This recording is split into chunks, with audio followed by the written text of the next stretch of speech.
oh, okay, jollof rice is not really, originally Nigerian. Good. So I'm not saying no.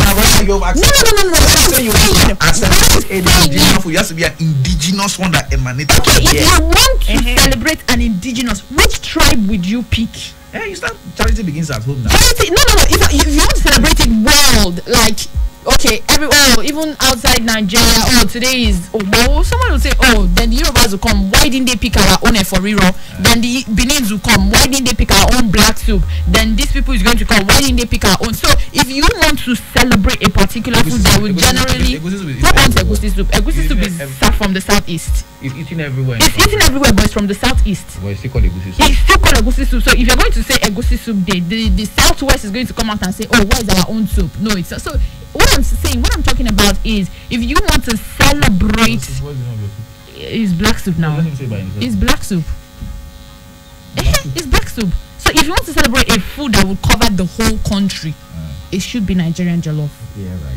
Yes, it should be Nigerian jollof. So there's going to be no discrimination.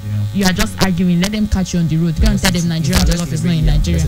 It's a Nigerian food. Yam day. Yes, now yam is in Nigeria. It's everywhere across. How would you prepare it?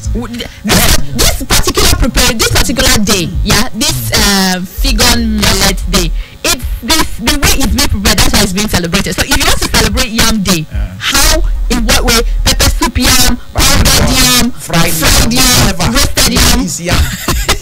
Roast yam is the one that is eaten everywhere. Roast yam. Please, let's go. We'll be back in 2 minutes for the news. Don't stick around.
Stop stalking your exes.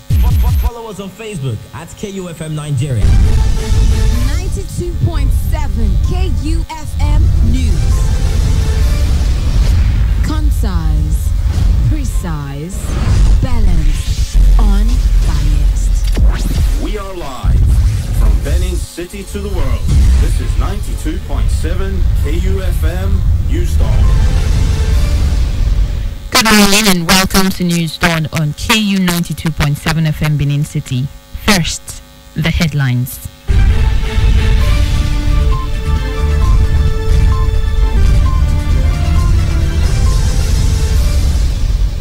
Edo factional lawmakers meet, condemn purported rehabilitation of Assembly complex. President Barrow approves 8.49 billion naira for procurement of test kits. Former governor of CBN regains freedom after 7 hours of interrogation. And on business, Nigerian Stock Exchange posts first week gain. And in sports, Paris Saint-Germain reached first Champions League semi-final in 25 years. Details of these and more after this break. I am Godflow Orlando.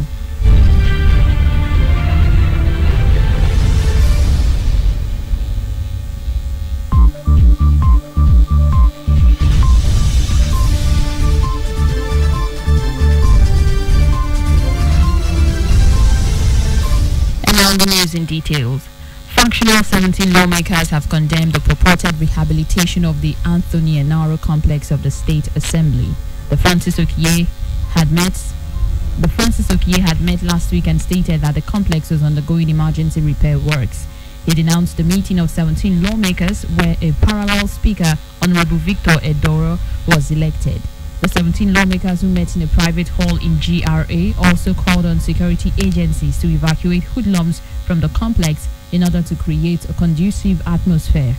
The sitting was conducted with roll call of members being taken before the business of the day began.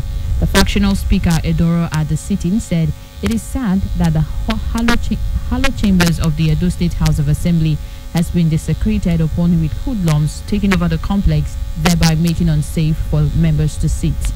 Part of their resolution, which was also received through a WhatsApp from one of the members, said the members also resolved that the police to chase all those occupying the assembly. They also mandated the AIG Zone 5 Final Yakidi, Commissioner of Police Johnson Kukumo, State Director, Department of State Security, and other relevant security agencies to evacuate the hoodlums as they have turned the assembly into a den of Indian hemp smoking and defecation. The people of Owan East local government area of Edo State have pledged their total support for Governor Godwin Obaseki and his deputy Philip Shuaibu in the September 19th governorship election.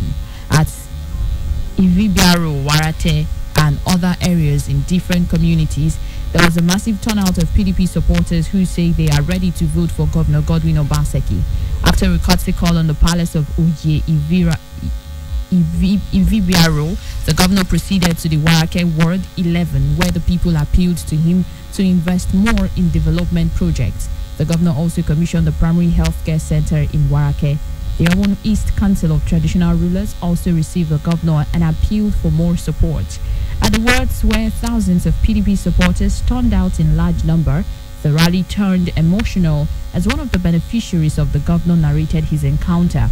At Ivibile Ward 3, MI, Wards 1 and other wards visited, the people made a commitment to vote massively for the PDP. Governor Obaseki and his deputy Philip Shuaibu advised the people to remain peaceful and cast their votes without fear of intimidation. Still in Edo State, ahead of the 2020 governorship election in the state, the National Broadcasting Commission, NBC, on Wednesday organized a one-day sensitization workshop on political broadcasting for practitioners in the state. The program, which took place on Wednesday with the theme Edo 2020, upholding fair play, decency and equity in an election, had in attendance journalists, producers and presenters working in radio and television stations in Benin City. It is less than 40 days to the September 19th, 2020 governorship election in Edo State, and the media airwaves are becoming filled with political contents. The industry's regulating body, the Nigerian Broadcasting Commission, thought it wise to organize this program to enlighten broadcasters on the importance of abiding by the code and ethics of broadcasting as prescribed by law in the course of the coverage of the election. The acting director general NBC, Professor Armstrong Idashaba, said the meeting became necessary so as to refresh the minds of the practitioners in Edo State on the provisions of the broadcast laws regarding coverage of elections, as ignorance of the law will not be taken as an excuse. Use indecent language or hateful comments, of course, they spike up violence, and we know that violence is not healthy for democracy. Well, the purpose of the gathering, as you have said, is to sensitize broadcasters in the new zone about the coming elections. We want to remind them about the provisions of the code, and not just to remind, to equally warn that anybody who runs foul of the provisions of the code will be sanctioned. One of the guest speakers, a retired director of broadcast monitoring, Bumi Cole, admonished broadcasters to be professional in discharging their duties. When you stand on the path of righteousness, standing on the path of righteousness means standing upon that which is right. To shield yourself, always use the code. Advise professionally. Let's be proud of this profession of broadcasting. Some representatives of various political parties in Edo State, including the representatives of the PDP, Honorable Irase Idubo, shared their takeaway from the program with KUFM. Political broadcasts can ignite a lot of events. Most politicians like to express themselves in a manner that is not even right, and they create a situation whereby people now do things that they should not do. So I want to appeal to politicians. September 19 is only one day. If we don't take care of that, we can inflict injuries that will last a lifetime. The public secretary for the Young Progressive Party, Collins Bakare, said he was pleased with the outcome of the event. By this conference, I think I will go back to also let my principal know that it is no more the usual style of politicking in the social media, as the case may be. Representative of the All Progressives Congress Media Council, Mohammed Mahmudu, advised all stakeholders to be mindful of their actions during the election. There were goodwill messages from representatives of State Commissioner of Police, State Director of Department of State Services, Nigerian Security and Civil Defense Corps, National Orientation Agency, amongst others. There were equally paper presentations on political coverage in broadcast media, the need for professionalism and political broadcast, what the code says by two different speakers. Nusa Hai Wadia, KUFM News. Away from Edo State, the Federal Executive Council (FEC) has approved 8.49 billion naira for purchase of 12 assorted items for COVID-19 testing by the Nigerian Center for Disease Control (NCDC). The memo for the procurement was presented by the Minister of Health, Osagie Haniwe, on behalf of the center at the Council Chambers of the Presidential Villa, Abuja. The 11th virtual FEC meeting was presided over by President Muhammadu Buhari at the State House in Abuja. Also, Minister of Foreign Affairs Geoffrey Onyema has recovered from COVID-19. The minister had announced on July 19th that his fourth COVID-19 test returned positive after he felt a slight irritation in his throat. Onyema, a member of the Presidential Task Force on COVID-19 and one of those driving the fight against the pandemic, especially regarding the repatriation of stranded citizens abroad, had gone into quarantine immediately. For the first time in several months, no state in Nigeria has recorded death from COVID-19 related complications in 24 hours. The national death toll remains 956. Meanwhile, 453 new COVID-19 infections have been recorded in 16 states, bringing the total number of confirmed cases in Nigeria to 47,743. The states with new COVID-19 cases include Lagos with 113, FCT 72, Plateau 59, Enugu 55, Kaduna 38, Ondo 32, Osun 26 and Ebonyi 20. Others are Ogun 9, Delta 8, Borno 7, Akwa Ibom 6, Oyo 5, Bauchi, Kano and Ekiti 1 each. A total of 334 COVID-19 patients recovered from the infection in the last 24 hours, with a total number of successfully treated cases in Nigeria now 33,943. And now to some judiciary matters, where a lawyer to the suspended acting chairman of the Economic and Financial Crimes Commission, Ibrahim Magu, has written to the Justice Ayo Salami-led Judicial Commission of Inquiry, accusing the panel of various acts of illegalities and violations of his client's right to fair hearing. The lawyer, Wahab Shitu, in the letter dated August 11th and addressed to the chairman of the panel, which is probing Magu for alleged abuse of office and mismanagement of federal government recovered assets and finances from May 2015 to May 2020. Shitu in the letter alleged that the panel's proceedings had been conducted in violation of not only the presidential instrument appointing it, but also the Tribunal of Inquiry Act 2004, which empowers the president to set up the JCI.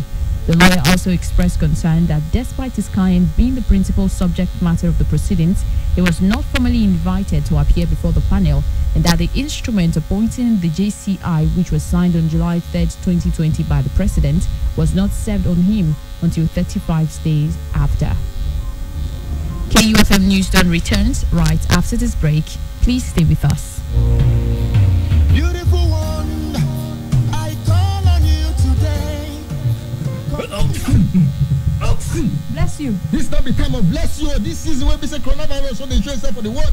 Now time to use tissue paper or handkerchief. Take cover your mouth or nose when you dey cough or sneeze. This is not time to always wash your hand. Use hand sanitizer where contain better alcohol. This is not time to give ears, as in avoid me, give me space to any person where they cough or sneeze. This is not time to protect yourself or neighbors from sickness. So if you notice anything, sharp, carry yourself or the person go hospital or call this number free of charge. You're not going to collect money for your hand. That is toll-free number for 080 00 26 7662. 080 00 26 7662. You first bring this other number for 080 09 70 00 010. Remember, say life now says coronavirus not the show for face, so and person with their life you carry first to. This message is from KUFM 2.7. Beautiful one, we call on you today. Come feel this place today. Let your presence dwell amongst us.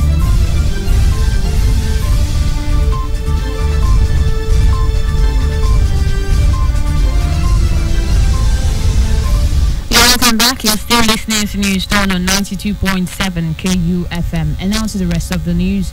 A former Vice President of Nigeria, Atiku Abubakar, has assured Nigerian youth of his commitment to supporting them at all times.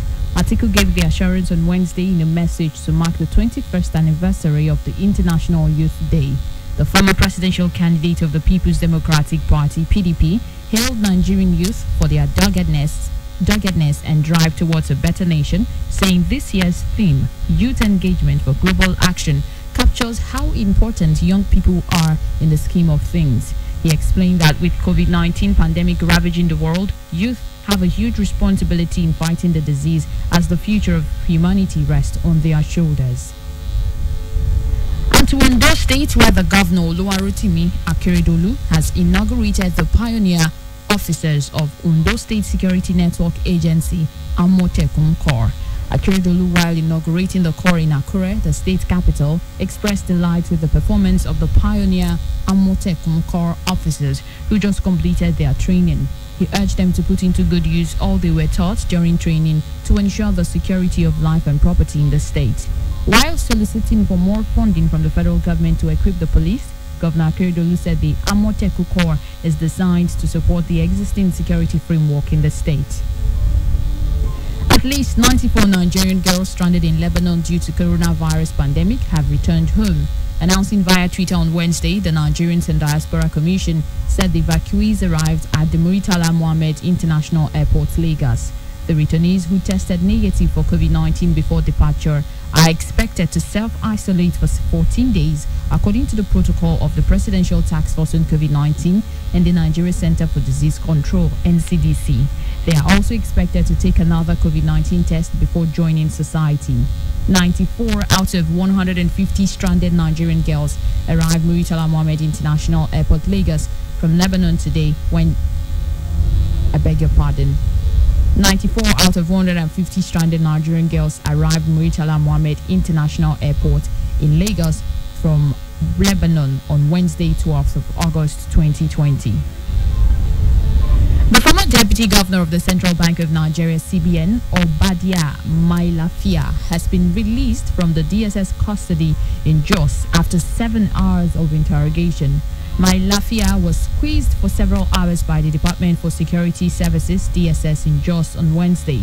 He was invited for questioning after a statement he allegedly made on the sponsorship of Boko Haram group and other security issues in the country during a radio interview recently. My Lafia, who arrived in company of his lawyers, led by a senior advocate of Nigeria, Pius Akuba, was not allowed to speak to journalists outside the DSS premises as he was ushered in through the back door. However, his wife and family members reacted to the invitation. Few hours later, his lawyer returned to address the crowd outside, who came to show solidarity with a message of hope, but told them that they are awaiting instructions from above before My Lafia could be released by DSS. After 7 hours in the custody of the DSS, My Lafia was finally granted bail. My Lafia, who said he cannot be intimidated, reiterated his commitment in the struggle to end the killings of Nigerians. A general court martial in Abuja has sentenced a soldier serving with Nigerian army to 55 years in prison for culpable homicide, theft and housebreaking. The soldier, Lance Corporal Babangida Ibrahim, was accused of robbing and killing one Bello Abdullahi Aliyu in Gidan Darib, Anka local government area of Zamfara State on 11th of August 2014. He pleaded guilty to the 4 counts charge preferred against him and was sentenced in line with the provisions of the Armed Forces Act. Delivering the judgment, the president of the court, Major General Priye Fakorwa, advocated the need for members of the armed forces to adhere strictly to rules and regulations guiding the conduct of military personnel in and out of uniform. Lance Corporal Ibrahim was sentenced to 40 years in the first count and 5 years in the second count and in the third and fourth count.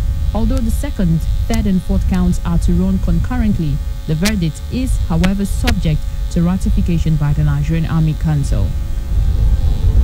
The Nigerian Navy has disowned the fake press release inviting candidates of the Nigerian Navy Basic Training School Batch 30 to commence training at a school in One on August 18th. Navy Director of Information Commodore Suleiman Dahun disowned the fake press release in a statement on Wednesday in Abuja. He said the naval headquarters had not invited successful candidates of Batch 30 to resume for any form of training. Dahu said the fake press release was the handwork of fraudsters intent on defrauding unsuspecting and innocent members of the public and should therefore be disregarded. And now to the educational sector. The Governing Council of the University of Lagos, UNILAG, has confirmed removal of the Vice Chancellor, Professor Oluwatoyin Ogundipe, from office. A statement by the Registrar and Secretary to the Council, Oladejo Aziz, titled Notice to the General Public on the Removal of the Vice Chancellor of the University of Lagos, based the decision on gross misconduct, financial recklessness, among others. Meanwhile, Professor Oluwatoyin Ogundipe has described his removal from office as false. He said he remains Vice Chancellor of the institution. In a statement, Ogundipe said the removal was a figment of the Registrar's imagination. Coming up in a moment in our business desk, Nigerian Stock Exchange post first week again. Please stay with us.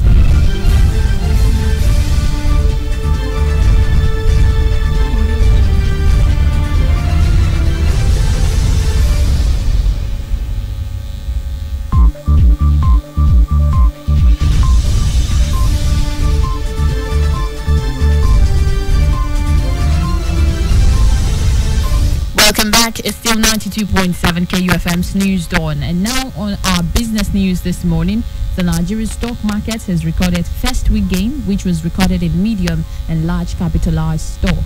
Charles Operum has more on our sports desk, on our business desk, I beg your pardon, this morning. 1,000, 2,000, 3,000, 1 million, 2 million, 3 million. 600 billion and the last kobo. Oh yes, we follow the money. It's all about the business and the business of business. The gains and the losses. The bulls and bears. The rise and falls. The risk and the satisfaction of seeing the last kobo rise to millions. On KUFM's Business News, the simple and complex jargons of business just make sense. Get the trending news on the morning market, forecast, investment opportunities, policy changes, and other breakout information on the ever-busy world of business. KU Business News, Monday to Friday on our news dawn, 6:30 to 7 a.m. The Nigerian Stock Exchange, NSE, on Wednesday posted first week gain with the market capitalization rebounding by 135 billion naira amid renewed investor interest. Specifically, the market capitalization stepped higher by 135 billion naira or 1.04% to close at 13.115 trillion naira against 12.980 trillion naira on Tuesday. In the same vein, the oil share index increased by 257.78 points or 1.04% to close at 25,141.48 compared with 24,883.70 achieved on Tuesday.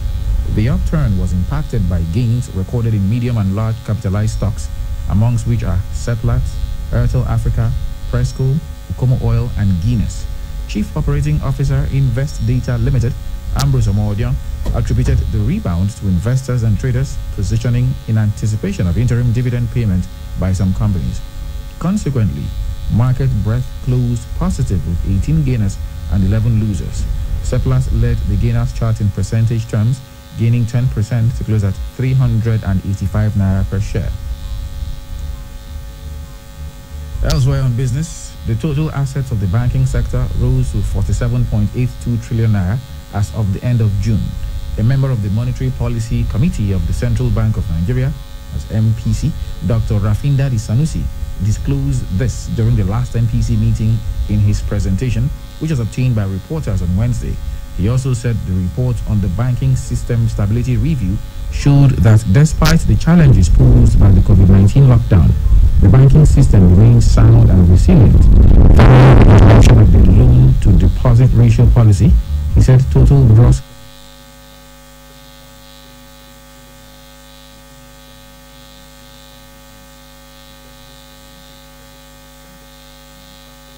consumer credit, general commerce, ICT, and agriculture. And finally on business, the federal government on Wednesday resolved that henceforth it will be deducting any illegal fees imposed on mining companies by state governments from the allocation of such states. It has therefore directed the Minister of Finance, Budget and National Planning, Zainab Ahmed, to begin to implement the directive. The decision was reached at a meeting of the Federal Executive Council presided over by the President, Muhammadu Buhari. The Minister of Information and Culture,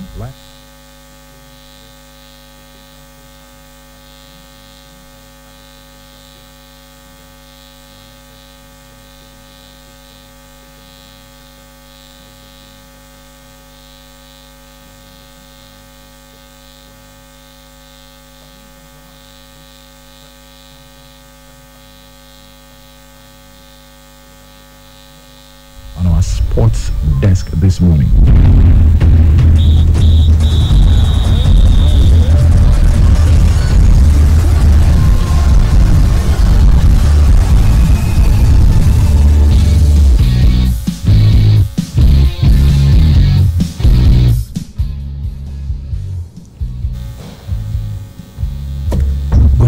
And on to sports news, where Paris Saint-Germain scored 2 late goals in a sensational comeback against Atalanta at the Estadio da Luz Stadium in Portugal on Wednesday evening to reach the FIFA Champions League semi-finals for the first time in 25 years.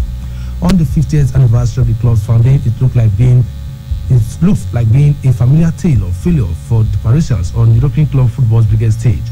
A night of frustration for Brazil forward Neymar looks set to ensure more continental disappointment for the French champions as unfancied Atalanta led through Mario Pasalic in the 26th minute. Neymar then laid on a 90th minute equalizer for Marquinhos, and substitute Kylian Mbappe teed up former Stoke City striker Eric Marcin Choupo-Moting to hit the winner. PSG will now face either RB Leipzig or Atletico Madrid in the first semi-final next Tuesday night. The German outfits will meet the Spanish club today. Super Eagles defender Leon Balogun and midfielder Joe Aribo were in action as Rangers moved to the top of the Scottish Premiership with a 3-0 win over St Johnstone last night. The visitors limited Steven Gerrard's side to 2 first-half chances, but both were taking a Bona Barisic free kick and Ryan Kent shot on the turn. A Joe Aribo header shortly after halftime settled the game. Rangers move ahead of Hibernia on goal difference after 3 straight wins, with both now 5 points clear of champions Celtic. With Lennon's side having their midweek game postponed after Bolingoli's COVID-19 lockdown indiscretion, their city rivals took full advantage. Elsewhere, Ross County drew 2-2 with Kilmarnock, while Motherwell and Livingston also played a 2-2 draw. And finally, English Premier League club Southampton have signed Ghanaian defender Mohamed Salisu from Real Valladolid for a fee of £10.9 million. The highly rated 21-year-old who made 32 appearances for the Spanish side last season has signed a 4-year deal. This week, Saints also completed the signing of Tottenham fullback Kyle Walker-Peters for around £12 million. And that's sports news on KUFM's News Dawn. My name is Egusa Agbeka. Back to you, Orlando.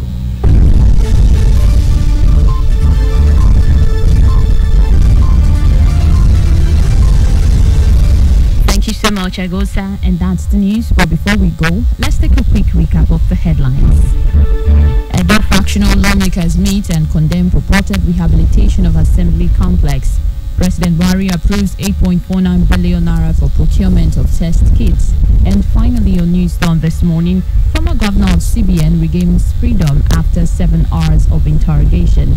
Please do remember that the continued unity of Nigeria is a collective responsibility. Be sure to play your part. Meanwhile, coronavirus is real. Wash your hands regularly with soap and running water. Stay indoors and please stay safe. Don't forget, you can listen to us anywhere in the world, either by visiting our website at www.kufm.net, or you can download our KU mobile app from the Google Play Store. We're also live on YouTube at KUFM Nigeria. KUFM News Dawn was produced by Nusahai Owadiai, and I am God's Love Orlando, saying thanks for listening.